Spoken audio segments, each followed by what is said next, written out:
বিসমিল্লাহির রহমানির রহিম আলহামদুলিল্লাহি ওয়াসসালাতু ওয়াসসালামু আলা রাসূলিল কারীম আম্মা বা'দ।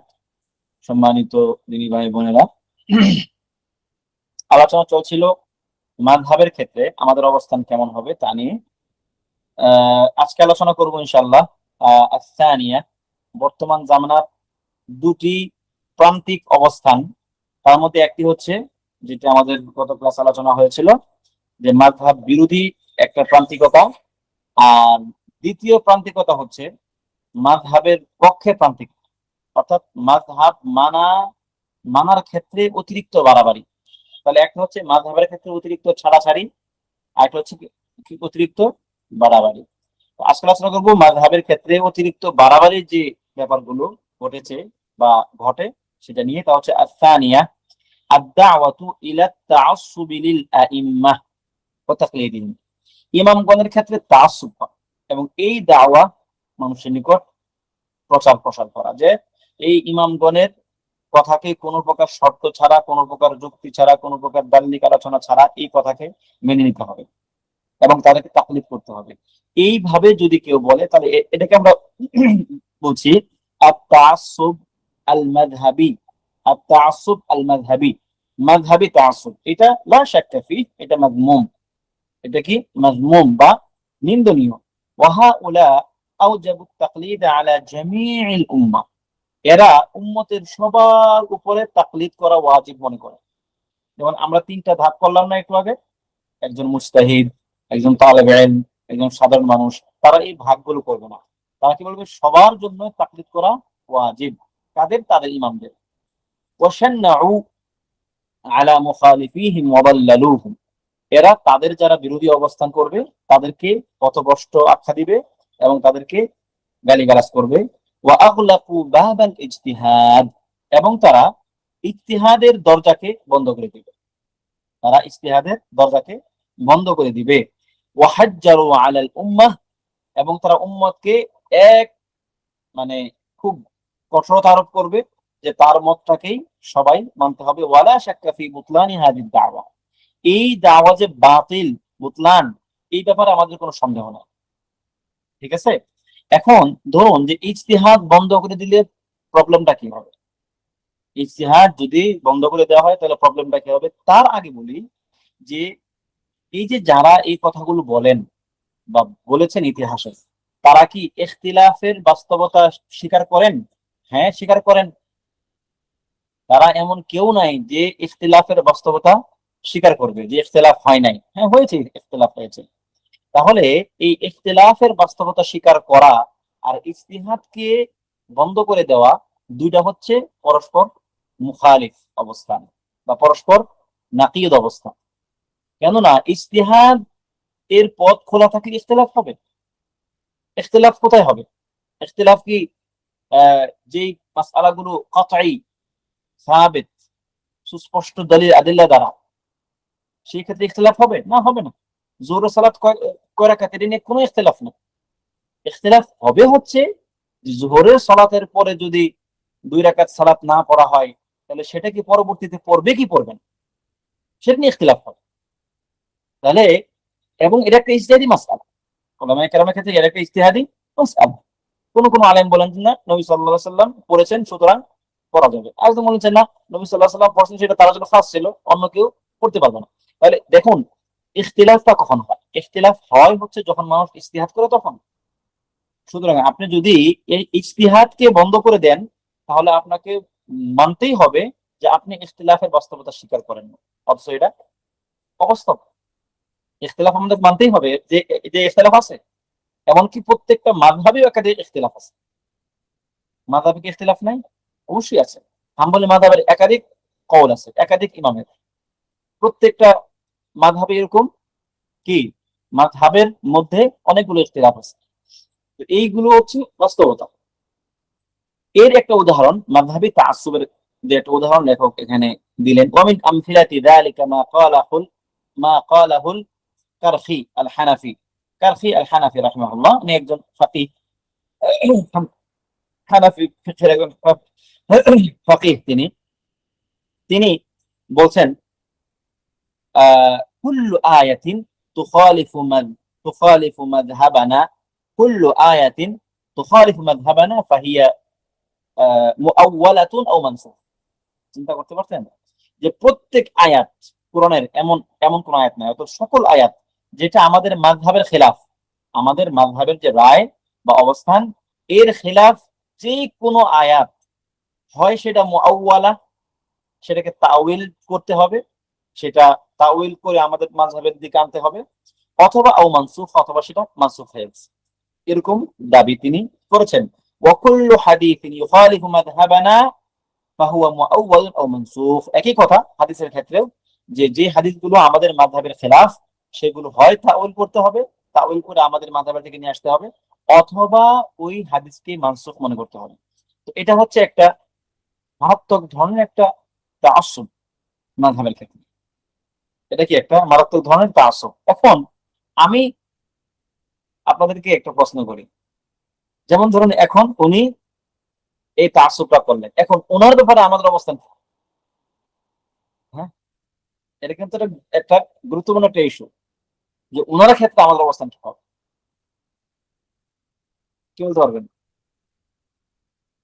লা শাক্কা ফি, যে তার এই কথাটা গ্রহণযোগ্য না, ওনার ভালোটা গ্রহণ করা।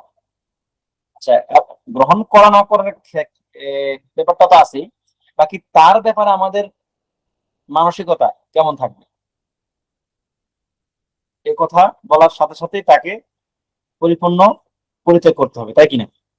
যেহেতু তিনি এরকম একটা শানি, আমাদের দৃষ্টিতে একটা শানি কথা বলেছেন না, এটা ঠিক, বরং এটাও তো একটা ইজতিহাদ। এটা কি তা একটা ইজতিহাদ, তার মনে হয়েছে এরকম, তিনি একজন ফাকিহ, তিনি একজন ফাকিহ, তার মনে হয়েছে যে এইভাবে যদি না করা হয় তাহলে মানুষ কি করবে না, কোরআনের আয়াতগুলো সঠিক বুঝ পাবে না, ঠিক আছে, মানুষ হাদিসের সঠিক ব্যাখ্যা জানবে না, যার যার মতো করে সে ব্যাখ্যা করবে, এরকম এটা হচ্ছে তার একটা ইজতিহাদ। লা শাক্কা ফি, যে এই ইজতিহাদের ধরনটা অনেক অনেক বড়, এবং এটা আমরা গ্রহণ করব না, কখনোই গ্রহণ করব না, ঠিক আছে, এইভাবে আমরা ইজতিহাদ করাটাকে সঠিক মনে করি না। তবে তিনি মুজতাহিদ, তিনি একজন ফাকিহ, তিনি ইজতিহাদ করেছেন, আমার ইচ্ছা আমি তার ইজতিহাদকে গ্রহণ করতে পারি না করতে পারি, কিন্তু তিনি যে একজন ফাকিহ এই নামটা তার কাটা যাবে না, এই একটা ইজতিহাদের কারণে। এরকম অনেক ইজতিহাদ থাকতে পারে যে ইজতিহাদগুলো গ্রহণযোগ্য না, কিন্তু এই বলে তার নাম কি ফাকিহদের অন্তর্ভুক্ত, মানে ফাকিহদের লিস্ট থেকে বাদ যাবে না, এবং তাকে অসম্মান করা যাবে না। এটা হচ্ছে ইসলামের সৌন্দর্য, যে আপনি আপনার মুখালিফের সঙ্গে খিলাফের আদাব বজায় রাখবেন। আপনি তার মত গ্রহণ করবেন না, কোনো সমস্যা নেই, কিন্তু আপনি তার সঙ্গে বেয়াদবি করবেন না, আপনি তার সম্মানহানি করবেন না, আপনি তাকে ছোট করে কথা বলবেন না। যেমন আমি রিসেন্টলি এই ব্যাপারগুলো খুব বেশি দেখতেছি, এবং এটা খুব ভয়ঙ্কর মারাত্মক বেয়াদবি এগুলো, আমি যেগুলো ইদানিং দেখতেছি। যেমন ধরেন হিল্লা নিয়ে ইদানিং অনেক আলোচনা হচ্ছে না, হিল্লা, হিল্লা বিবাহ যায় না, এই সেই নিয়ে অনেক কথা হচ্ছে না। কেউ কেউ হানাফি মাযহাবের কোন একটা ফিকহের কিতাবের হিল্লা সংক্রান্ত একটা আলোচনা উল্লেখ করে, এবার হানাফি মাযহাবকে যত রকমের, তার মুখে যত নিকৃষ্ট ভাষা আছে, যত মন্দ কথা বলা যায়, সে সবগুলো মন্দ কথা বলে গালাগালি করে। আমি বুঝতে পারি না যে এই মানে মানুষগুলো কি জাহেল নাকি জ্ঞান পাপী। একদল আছে জ্ঞান পাপী, জানে এরপরও হটকারিতা করে, আরেকদল আছে জানেই না, বুঝেই না। প্রত্যেকটা মাযহাবের বা প্রত্যেকটা প্রতিষ্ঠিত ফিকহি মাদ্রাসার কিছু কিছু ব্যাপার থাকবে, এই ব্যাপারগুলো আসলে ইতিহাসে সেগুলোকে গ্রহণ করা হয়নি, কিন্তু মাযহাবে কোনো কোনো ভাবে বিভিন্ন ব্যাখ্যা, মানে ব্যাখ্যা সংক্রান্ত আলোচনায় বিভিন্ন ভাবে এগুলোর আলোচনা হয়ে গেছে। এগুলোকে কেন্দ্র করে আপনি একটা মাযহাবকে এমন মারাত্মক রকমের গালিগালাজ করবেন, আপনি কোন ফকিহ, নাকি আপনি বেয়াদব? হ্যাঁ, এটা আসলে বেয়াদবি, এটা চরম বেয়াদবি। এইভাবে কখনোই ইলমি রদ একজন সাধারণ মানুষের জন্য কখনোই খাটে না। দুঃখজনক হলেও সত্য, এই কাজগুলো আলেমরা করতেছে না। একজনও পাবেন না আলেম, সবগুলো হচ্ছে সাধারণ ফেসবুকের মাশায়েখ, ইউটিউবের মুফতি। এরা কি ফেসবুক এবং ইউটিউবের মুফতিয়া, যে কোনো একটা মাযহাবের যেই মতটা একটু অন্যরকম লাগবে, শুনতে খারাপ শোনা যাবে, সেটাকে তার নিয়ে আসবে, নিয়ে এসে এবার ইচ্ছা মতো দিবে। কথাটা বলতে আমার খুব খারাপ লাগতেছে, তবু আমি বলতেছি। এটা হচ্ছে ওই শ্রেণীর মানুষের মতো আচরণটা, হুকুম না যে তারা তাদের মতো না, কিন্তু তাদের আচরণটা হচ্ছে ওই শ্রেণীর মতো। এরা হচ্ছে রাওয়াফিদদের মতো, খাওয়ারিজদের খাওয়ারিজদের আচরণের মতো এগুলো আচরণটা। কেমন? খাওয়ারিজরা সাহাবায়ে কেরামের সুনির্দিষ্ট একটা ব্যাপার, যেটা অপ্রীতিকর, যেটা ইজতিহাদের সুযোগ আছে, যেটা একটা মানে বুঝটা অন্যরকম হতে পারে, এরকম কিছু ইস্যু নিয়ে এসে এবার সাহাবীদেরকে এবার তাফসীর করবে। রাওয়াফিদরা একই রকম, সাহাবায়ে কেরামের এমন কিছু ইস্যু নিয়ে আসবে যে ইস্যুগুলো একে হয় সত্য না, অথবা সত্য হইলেও সেখানে কথাবার্তা আছে, ইখতিলাফ আছে, ওইগুলো নিয়ে তারা মন্তব্য করবে। কেন ভাই? যদি আপনি কোনো একটা অংশকে হক মনে করেন, তাহলে আপনি তাদের একটা কাজ দিয়ে বা একটা মানে একটা মতামত দিয়ে আপনি পুরো মাদ্রাসাটাকে, পুরা মানে স্কুল অফ থটটাকে আপনি একদম মানে ভ্রান্ত করে দিলেন। না, এটা ঠিক না। এটা ইলমি আদালত না, এটা ইলমি ইনসাফ না। এটা এটা হয় বেইনসাফি, নয় মূর্খতা, নয় হঠকারিতা। কোনটা আপনি নিবেন সেটা আপনার ব্যাপার, অথবা বেয়াদবি। ঠিক আছে? এই জন্য আমার, যারা এখন আমাকে শুনতেছেন, আমি আপনাদের প্রত্যেককে এই ব্যাপারটাতে খুব জোরালো ভাবে সাবধান করতে চাই যে এইগুলোতে কখনোই আপনারা জড়াবেন না। হ্যাঁ, এগুলোর রদ হবে, কঠিন কঠিন রদ হবে, কিন্তু রদটা আপনি আমি এই ভাষায় করতে পারি না। রদটা হবে ইলমি রদ, রদটা অমুক যারা করার তারাই করবেন। আচ্ছা দেখুন তো, ইবনে হাজাম রাহিমাহুল্লাহ, ইবনে হাজাম রাহিমাহুল্লাহ, ওনার ইলম কি কম? আপনারা জানি না, আপনারা কি ইবনে হাজাম রাহিমাহুল্লাহকে চিনেন কিনা? ঠিক আছে, ইবনে হাজাম রাহিমাহুল্লাহ কিন্তু বিরাট মানে অনেক উঁচু মানের একজন আলেম। যদি আপনারা তার লেখাগুলো পড়েন, প্রথমত লেখা পড়তেই পারবেন না, এত এত উচ্চ মানের সাহিত্যিক লেখা তার। ঠিক আছে, উনি অনেক বড় একজন আলেম উনি। আচ্ছা, উনি যখন ওনার কিতাব মুহাল্লা লেখলেন, দেখেন মুহাল্লা এমন একটা কিতাব, অনেক ইলম আছে কোনো সন্দেহ নাই। মুহাল্লা কিতাবের মধ্যে তিনি এমন কিছু কথা বললেন, বা এমন কিছু ভাষায় তার বিরুদ্ধ মতকে সমালোচনা করলেন, যে ভাষাটা সুন্দর না। দেখেন মানুষ তাকে গ্রহণ করে না, মানুষ তাকে কি গ্রহণ করে না, কারণ যাদের মুখের ভাষা খারাপ, আমি কিন্তু আপনারা ভাববেন না যে আমি ওনাকে করতেছি, এটা মাশহুর, এই কথাগুলো কি মাশহুর, যাদের মুখের ভাষার মধ্যে নমনীয়তা নাই, খুব বেশি চাচা ছোলাভ কথা আর কি, ইলমি আলোচনা করলেও তাদেরকে মানুষ গ্রহণ করে না। যদি কেউ ইলমি আলোচনা করে আলেম হয়, তবুও তাকে মানুষ গ্রহণ করে না। আর সাধারণ মানুষ তো অনেক দূরের ব্যাপার, এরা মানুষের মধ্যে আরো ফিতনা তৈরি করবে।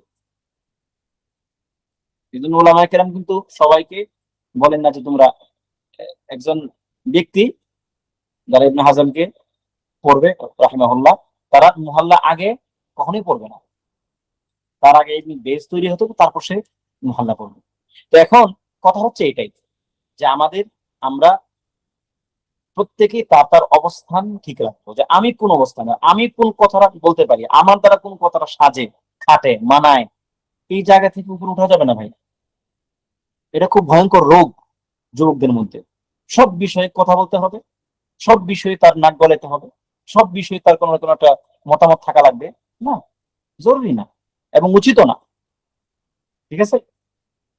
তো আপনার ইজতিহাদের সঙ্গে ইজতিহাদ না মিললেই আপনি তাকে একদম পথভ্রষ্ট বানায় ফেলবেন, না, এটা ঠিক না। এরপরে যেমন ধরুন قال الناظم جوهرة التوحيد قال ناظم جوهرة التوحيد এই জওহারাতুত তাওহীদ হচ্ছে একটি একটা সংকলন, এর নাযিম যিনি আছেন তিনি বলতেছেন ওয়াজিবুন তাকলিদু হাবরুম মিনহুম কাযা আতাল কওমু বিলাফদিন ইউফহামু। এই দেখুন এখানে ওয়াজিবুন তাকলিদু, তিনি তাকলিদকে ওয়াজিব বানিয়ে দিয়েছেন।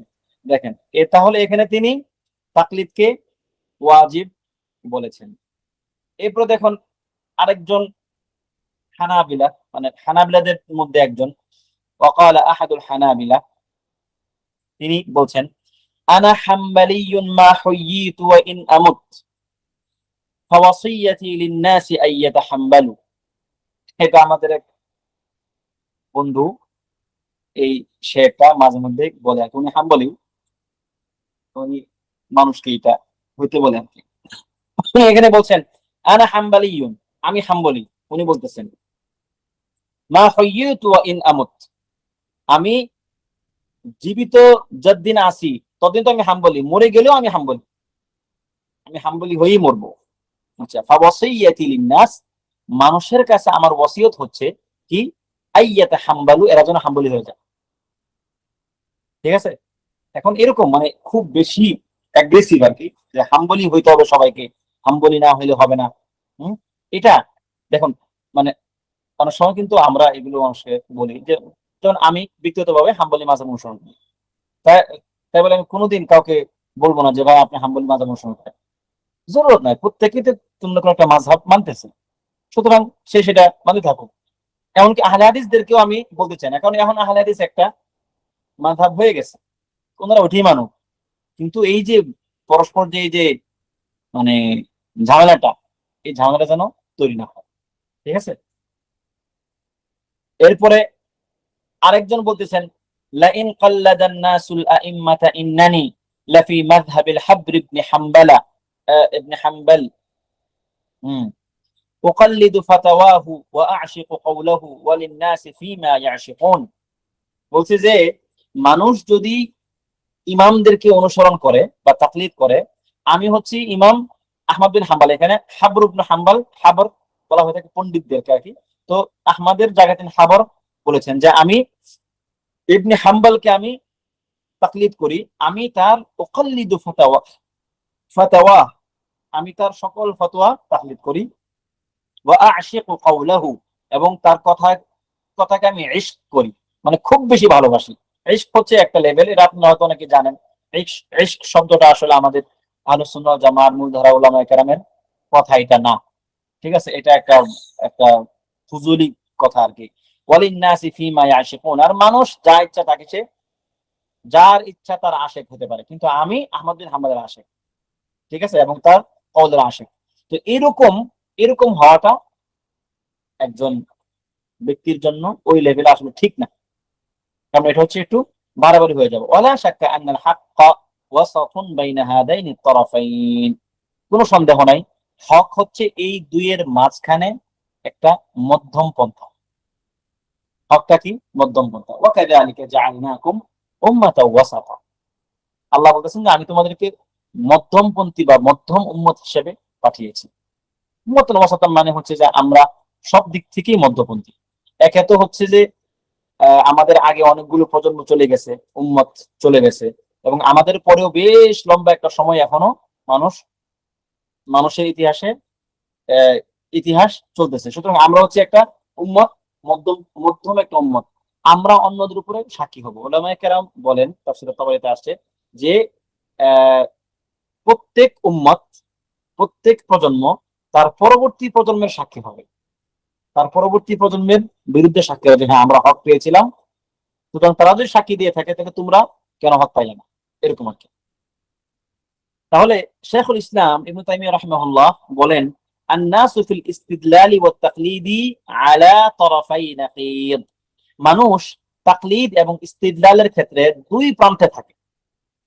তারাফাই নাকিদ মানে হচ্ছে দুই প্রান্ত, তাকলিদ এবং ইস্তিদলালের ক্ষেত্রে। মিনহুম মান ইউজিবুল ইস্তিদলাল হাত্তা ফিল মাসাইল দাকিকা উসুলুহা ওয়া ফুরুউহা আলা কুল্লি আহাদ, তাদের মধ্যে কেউ কেউ ইস্তিদলাল ওয়াজিব করে দেয়, এমনকি ছোটখাটো সাধারণ মাসআলার ক্ষেত্রেও ইস্তিদলাল দলিল সহকারে আমল করতে হবে, দলিল যে না আমল করতে হবে সেটা উসুল হোক ফুরু হোক প্রত্যেকের উপর ওয়াজিব। এটা কেমনে সম্ভব? একজন সাধারণ মানুষ সে ইস্তিদলাল কেমনে করবে? ফুরুই মাসআলায় বা সাধারণ মাসআলায় সে ইস্তিদলাল কেমনে করবে? তার পক্ষে সেটা সম্ভব না। ঠিক আছে? আবার ওয়ামিনহুম মান ইউহাররিমুল ইস্তিদলাল, এবং তাদের মধ্যে কেউ কেউ আছে ইস্তিদলাল একদম হারাম করে দেয়, ঠিক দাকিক, এমনকি ছোটখাটো ইয়ের ক্ষেত্রেও ইস্তিদলাল হারাম। আলা কুল্লি আহাদিন ওয়া হাদা ফিল উসুল ওয়াল ফুরু', ওই একই কথা। একদল ইস্তিদলালকে একদম হারাম করে দিবে, যে ইস্তিদলাল তুমি করতেই পারবা না, তোমাকে যেভাবে বলবে মুকাল্লাদ, যা যা তুমি তাকলিদ করতেছো তুমি হবে তার মুকাল্লিদ, তোমার কোনো ইস্তিদলালের প্রয়োজন নাই, তোমার জন্য নিষেধ ইস্তিদলাল করা। এটা একটা হচ্ছে কি না, কোনো প্রকার ইস্তিদলাল ছাড়া তুমি কোনো কাজই করতে পারবে না। এই দুই তরফাইন, দুইটা প্রান্ত, এই দুইটা প্রান্তে হচ্ছে কি মুশকিল। এবং ওয়া খিয়ারুল উমুরি আওসাতুহা, তিনি বলতেছেন যে প্রত্যেকটা জিনিসের উত্তম হচ্ছে কি আওসাত, তার মধ্যমপন্থী হওয়া, মধ্যমাংশে থাকা, এটা কি উত্তম। ওয়া হাদিল মাসআলা মাবসুসাতুন ফি কুতুবিল উসুল ওয়াল কুতুবিল মুতাখাসসিসাতি আল্লাতী ই'তানাত বিমাসআলাতিল ইজতিহাদ ওয়াত তাকলিদ। এগুলো তাকলিদ এবং ইজতিহাদের যে মাসালাগুলো আলোচনা করা হয়েছে যে সমস্ত কিতাবগুলোতে, এগুলোতে আপনারা এগুলো অনেক পাবেন, এই মাসালাগুলো আলোচনা অনেক হয়েছে। ওয়াল মাকসুদ, উদ্দেশ্য হচ্ছে যে নাযিম রাহিমাহুল্লাহ এই ক্ষেত্রে ইউসি ফি নিহায়াতি হাদিল আবিয়াত বিমা আওসা বিহি ফি আউয়ালিহা ওয়া হুয়া ইত্তিবাউর রাসূল ওয়াল হাদ ওয়াল হাদরি ওয়াল হাদরু মিন তাকদীমি কওলি আহাদিন আলা কওলি। তিনি লেখক রাহিমাহুল্লাহ, নাযিম রাহিমাহুল্লাহ মূলত চেয়েছেন কি, এই যে এই এই আবিয়াত গুলোর একদম শেষের দিকে এসে তিনি মূলত চেয়েছেন যে মানুষ যেন রাসূল সাল্লাল্লাহু আলাইহি সাল্লামের আনুগত্য করেন এবং তার কথার উপর অন্য কারো কথাকে যেন তারা প্রাধান্য দেন। দেখেন, ওয়াল হাদরু মিন তাকদীমি কওলি আহাদিন আলা কওলি, তার কথার উপর অন্য কারো কথা প্রাধান্য পাবে না। আমরা কি আদৌ এটা মানি? আমরা যারা ইসলামপন্থী আছি, খুব ইসলামের জন্য ভালোবাসা, ইসলামের জন্য ত্যাগ করি, অনেক আমাদের চিন্তা চেতনা, শুধুমাত্র ইসলাম মানে নবী সাল্লাল্লাহু আলাইহি ওয়াসাল্লামের কথার উপর আর কারো কথাকে প্রাধান্য দেই না, এরকম কি আমাদের হয়? আল্লাহু আ'লাম, সম্ভবত সব ক্ষেত্রে হয় না। ঠিক আছে, তো এই ব্যাপারগুলো সাবধান করাই ছিল লেখকের কথা। যেমন আল্লাহ সুবহানাহু ওয়া তাআলা কোরআনেও এই নির্দেশনা দিয়েছেন, কুল ইন কুনতুম তুহিব্বুনাল্লাহা ফাত্তাবিউনি ইউহিব্বুকুমুল্লাহ, যে আপনি বলুন যে তোমরা যদি আল্লাহকে ভালোবেসে থাকো তাহলে তোমরা আমাকে আনুগত্য করো, আমার অনুসরণ করো, ইউহিব্বুকুমুল্লাহ, তাহলে আল্লাহ তোমাদেরকে ভালোবাসবেন। তো যেটা বলছিলাম যে আল্লাহ সুবহানাহু ওয়া তাআলা এখানে বলছেন কুল ইন কুনতুম তুহিব্বুনাল্লাহা ফাত্তাবিউনি ইউহিব্বুকুমুল্লাহ, তোমরা যদি আল্লাহকে ভালোবাসো তাহলে তোমরা আমাকে আনুগত্য করো, আমার অনুসরণ করো, তাহলে আল্লাহ তোমাদেরকে ভালোবাসবেন এবং তিনি তোমাদেরকে ক্ষমা করে দিবেন তোমাদের গুনাহগুলো, তিনি অনেক ক্ষমাশীল, পরম দয়ালু।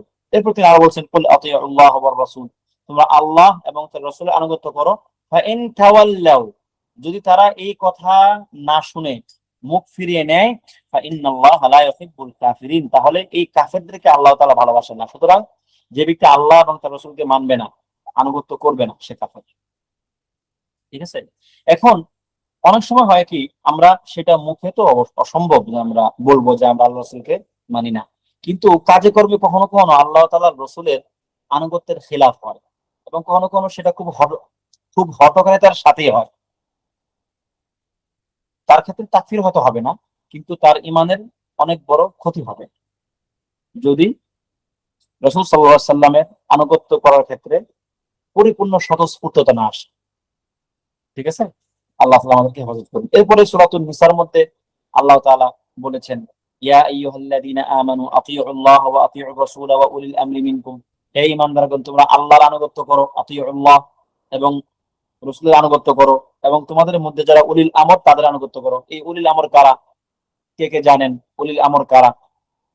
মান হুম আহ উলুল উলুল আমর কারা? নেতা ওলামা, মানে নেতা, মানে ওলামা, আমির, মানে মুসলমান, আমিরুল মুমিনিন। আমিরুল মুমিনিন একজন উলিল আমর। তাইব, আর ওলামারাও হতে পারেন। শাসক এবং আলেম। আহসান, এখানে উলামা এবং উমারা, উমারা এবং উলামা। প্রথমে কোন কোন উলামায়ে কেরাম এটা নিয়ে ইখতিলাফ করছেন যে উলিল আমরের ক্ষেত্রে কারা অগ্রগণ্য হবেন। কেউ কেউ বলছেন যে উলামাগণ আগে হবেন, কেননা অনেক সময় উমারাগণ সঠিক সিদ্ধান্ত নেন না বা নিতে পারেন না, তাদের সিদ্ধান্তগুলো উলামাগণের মতের মতো হইতে হবে। মানে তাদের ইলমি যে যে আপনার কি বলে দালালাত এর এর অনুকূল হতে হবে, তাহলে উমারাগণের কথা গ্রহণযোগ্য হবে। মূল কথা হচ্ছে আল উমারা এবং আল উলামা দুই শ্রেণী হচ্ছে আমাদের উলুল আমর। তবে তারা অবশ্যই কোরআন সুন্নাহ মোতাবেক আমাদের শাসন করতে হবে এবং কোরআন সুন্নাহ মোতাবেক আমাদেরকে ইলমি খিদমত দিতে হবে, তাহলে তারা হবেন আমাদের উলুল আমর। অন্যথায় কি তারা আমাদের উলুল আমর হবে না। এখন উলুল আমর যদি হয় তাহলে তার শুধুমাত্র আল্লাহর আনুগত্যের ক্ষেত্রে আল্লাহ তাআলা যে কাজগুলো আমাদের জন্য জায়েজ করেছেন, মুবাহ রেখেছেন, এরকম সর্বনিম্ন এই ক্ষেত্রে আর কি তার আনুগত্য করা যাবে, কিন্তু কোনো অবাধ্যতার কাজে, আল্লাহ তাআলার কোনো অবাধ্যতার কাজে তার আনুগত্য করা যাবে না। লা মাসিয়াতা লা তাআতা লিমাখলুকিন ফি মাসিয়াতিল খালিক। আল্লাহর অবাধ্যতার ক্ষেত্রে সৃষ্টির কোনো আনুগত্য করা যাবে না, সে যে হোক না কেন। এরপরে লেখক এখানে বলছেন ফা আমারা ফি বিদায়াতিল আয়াতি বিত্তাআতি সুম্মা ফি আখিরিহা। এখানে আয়াতের শুরুতে আনুগত্যের কথা নির্দেশ দেওয়া হয়েছে এবং আয়াতের শেষেও আবার একই নির্দেশনা দেওয়া হয়েছে। ইন কুনতুম তুমিনুনা বিল্লাহি ওয়াল ইয়াউমিল আখির।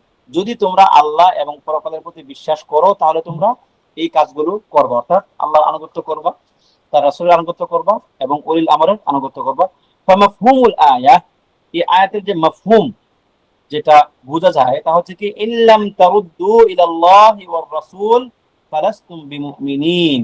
যদি তোমরা আল্লাহ এবং তার রাসূলের দিকে ফিরে না আসো তাহলে কি হবে? তোমরা মুমিন হতে পারবে না। সুম্মা ক্বালা যালিকা খায়রুন ওয়া আহসানু তা'ওয়িলা। এটি হচ্ছে উত্তম এবং পরিণামে শ্রেষ্ঠ। দেখুন, এইটা যদি আপনার মূল মানদণ্ড হয় দিন মানার ক্ষেত্রে, আল্লাহ এবং তার রাসূল, ক্বাল আল্লাহ ক্বাল রাসূল আলা ফাহমি সাহাবা, এটা যদি আপনার মূল মন্ত্র হয় তাহলে বিইযনিল্লাহ আপনি কখনোই পথভ্রষ্ট হবেন না। আল্লাহ যদি তৌফিক দান করে অন্য কোন একটা সময় এই যত ফিরাক, যত জামাআত, যত ইখতিলাফাত, এগুলোর ক্ষেত্রে আমাদের একটা ক্লিয়ার ভিউ থাকা দরকার, ক্লিয়ার একটা কনসেপ্ট থাকা দরকার। এইসব বিষয়ে যদি আল্লাহ তাআলা তৌফিক দান করেন আলাদা করে একটা একটা আলোচনা হয়তো করা যেতে পারে বা একটা দার্স রাখা যেতে পারে। আল্লাহ যদি তৌফিক দান করেন। উলামায়ে কেরামের কিছু কিছু লেখনী আছে এক্ষেত্রে, ঠিক আছে, যে আল্লাহ এবং তার রাসূলের আনুগত্য করা হয় না আসলে কোন কোন ক্ষেত্রে। আমরা মনে করি আমরা ইবাদতের নিয়তে অনেক সময় অনেক কাজ করি, যে কাজগুলো আসলে আল্লাহ তাআলার ইবাদত করা হয় না ওই কাজগুলোর মাধ্যমে, বরং এটা ইবাদতের খিলাফ কাজ করা হয়, আমরা মুখালাফা করি, অবাধ্যতা করি। তো আল্লাহ যদি তৌফিক দান করেন ইনশাআল্লাহ এইসব বিষয় বিভিন্ন একটা সময় আলোচনা করা যাবে। وقد أوصى علماء السلف باتباع النبي وتقديم قوله على قول الرجال كما جاء على لسان بعض الأئمة। যে এই যে রিজাল, পিতৃপুরুষের অমুক সমুক, অমুক মাশায়েখ, তুমুক কুবারা, এরকম ব্যক্তিদের আনুগত্য মানে আল্লাহ তাআলা রাসূলের উপরে যেন তাদের আনুগত্য না করা হয়, এই ব্যাপারে অনেক অনেক উলামায়ে কেরাম তাদের লেখনীতে লিখে গেছেন। ইমাম মালিক রাহিমাহুল্লাহ এই ক্ষেত্রে বলেন মা মিন আহাদিন ইল্লা ইউখাযু মিন কওলিহি ওয়া ইউরাদ্দু ইল্লা সাহিবি হাযাল কবর। যে এমন কোন মানুষ নাই এই কবরের ব্যক্তি ছাড়া, অর্থাৎ নবী সাল্লাল্লাহু আলাইহি ওয়াসাল্লামের কবর দেখিয়ে তিনি বলছেন যে এই ব্যক্তি ছাড়া মানে এমন কোন ব্যক্তি নেই যার সকল কথাই গ্রহণযোগ্য। ইল্লা ইউখাযু মিন কওলিহি ওয়া ইউরাদ, এই ব্যক্তির কথা সবটাই গ্রহণ করতে হবে, আর অন্যদের কথা এরকম না সবটা আপনি গ্রহণ করতে পারবেন না, কিছু গ্রহণ করবেন কিছু বাদ দিবেন। তো এটা একটা ব্যাপার। এবং ওয়াকাল, তিনি আরো বলেন আও কুল্লামা জাআনা রাজুলুন আজদালা মিন রাজুলিন তারাকনা মা নাযালা বিহি জিবরিল আলা মুহাম্মাদিন লিজাদলি হাউলা।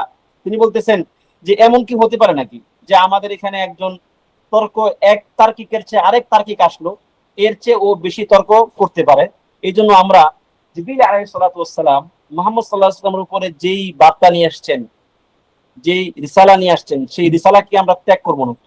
মানে তাদের কথায় আমরা কেন দিন ত্যাগ করব? তাদের কথায় আমরা কেন কোরআন সুন্নাহর যে যে মূল আহ, যে আপনার হাদি পথ নির্দেশনা সেগুলো আমরা ত্যাগ করব? সুতরাং কে তর্ক করলো, কে জিতলো, কে হারলো, এগুলো দিয়ে আমরা দিন কখনোই বুঝবো না। আমরা দিন বুঝবো কোরআন সুন্নাহ মোতাবেক।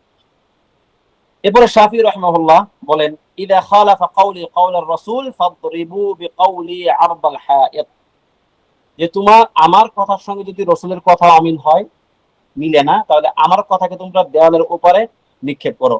ওয়াখুযু বিকাউলি রাসূলিল্লাহ সাল্লাল্লাহু আলাইহি ওয়াসাল্লাম, এবং নবী সাল্লাল্লাহু আলাইহি ওয়াসাল্লামের কওলকে গ্রহণ করো। ইমাম আহমদ বিন হাম্বল রাহিমাহুল্লাহ বলেন, আজিবতু লিকাউমিন আরাফুল ইসনাদ ওয়া সিহহাতাহু ইয়াযহাবুনা ইলা রাই সুফিয়ান। আমি এরকম লোকদেরকে দেখে আশ্চর্য হই যারা একটা হাদিসের ইসনাদ, তার ইসনাদ জানে, সনদ জানে, এবং তার সিহহাত সম্বন্ধেও জানে যে এই সনদে এই রিওয়ায়াতটা সহিহ, এরপরও তারা সুফিয়ানের কথার দিকে যায়, মানে সুফিয়ান আস-সাউরি রাহিমাহুল্লাহ তার কথা শুনতে চায়। মূলত এটা কি সুফিয়ান আস-সাউরি রাহিমাহুল্লাহর প্রতি ওনার বিদ্বেষ থেকে এটা না, বরং এই যে যেই মানুষগুলো, অজ্ঞ মানুষগুলো এই কাজটা করতেছে, যে রসুলের হাদিস হাদিস সাবেত হওয়ার পরে অন্য একজনের কথাকে গ্রহণ করা, এইটাকে তিনি নিন্দা করতেছেন। এবং আল্লাহ তাআলা, এবং তিনি বলছেন যে আল্লাহ তাআলা বলতেছেন, ফালিয়াহদারিল্লাযীনা ইউখালিফুনা আন আমরিহি আন তুসীবাহুম ফিতনাতুন আও ইউসীবাহুম আযাবুন আলীম, যে ওই সকল লোকেরা যেন সাবধান থাকে যারা আল্লাহর নির্দেশের খেলাফ কাজ করে, যে তাদেরকে ফিতনা গ্রাস করবে এবং তারা কঠিন শাস্তির সম্মুখীন হবে। অর্থাৎ যদি কেউ রসুলের মুখালিফ হয়ে দাঁড়ায় তার কথা, কাজে, কর্মে, বিশ্বাসে, ঠিক আছে, তাহলে এই ব্যক্তি যেন এই ভয় করে যে তাকে ফিতনা গ্রাস করবে এবং তাকে কঠিন শাস্তি দেওয়া হবে। এরপর তিনি বলেন, আতাদরি মাল ফিতনা, তুমি কি জানো ফিতনা কি জিনিস? আল ফিতনাতু শিরক, ফিতনা হচ্ছে শিরক। লাআল্লাহু ইযা রাদ্দা বা'দ কওলিহি আই ইয়াকা ফি কলবিহি শাইউন মিন আয-যায়গ ফায়ুহলাক ফায়ুহলাক ফায়ুহলাক, ঠিক আছে। তিনি বলতেছেন ফিতনা হচ্ছে শিরক, অর্থাৎ তাহলে শিরক কেমনে হবে? তিনি এর ব্যাখ্যা দিচ্ছেন যে এমনও হতে পারে যে সে রসুলের কোনো একটা কথা অমান্য করলো, এই কথা অমান্যের ফলস্বরূপ সে তার মধ্যে শিরিক ঢুকে যাবে, সে এমন কিছু কাজ করবে এবং তার অন্তরে এমন কোন একটা বিষয় ঢুকে যাবে যেই বিশ্বাসের কারণে সে ধ্বংস হয়ে যাবে। অর্থাৎ যদি কোনো ব্যক্তি রসুলের কথার মুখালিফ হয় তাহলে তাকে ফিতনা গ্রাস করবে, জরুরি না যে সে ইচ্ছা করে শিরিক করতে হবে, বরং তার অন্তরে ফিতনা ঢুকে দাও। সুতরাং এই ব্যাপারগুলিতে আমাদের খুব বেশি সাবধান থাকা দরকার, যে আমরা ইচ্ছায় অনিচ্ছায় বা আমাদের দলীয় সংকীর্ণতা থেকে এবং নিজেদের মতকে প্রাধান্য দেওয়ার জন্য যেন কখনোই কোরআন সুন্নাহর কোন নুসুসকে আমরা অগ্রাহ্য না করি, যেন কখনোই অন্য কারো আকওয়ালকে, কোন দলের মতকে, কোন ব্যক্তির মতকে যেন কোরআন সুন্নাহর উপরে প্রাধান্য না দেয়। আল্লাহ তাআলা আমাদেরকে সেই তৌফিক দান করুন। আমিন। ওয়া সাল্লাল্লাহু ওয়া সাল্লাম আলা নবিয়িনা মুহাম্মদ ওয়া আলা আলিহি ওয়া সাহবিহি আজমাইন।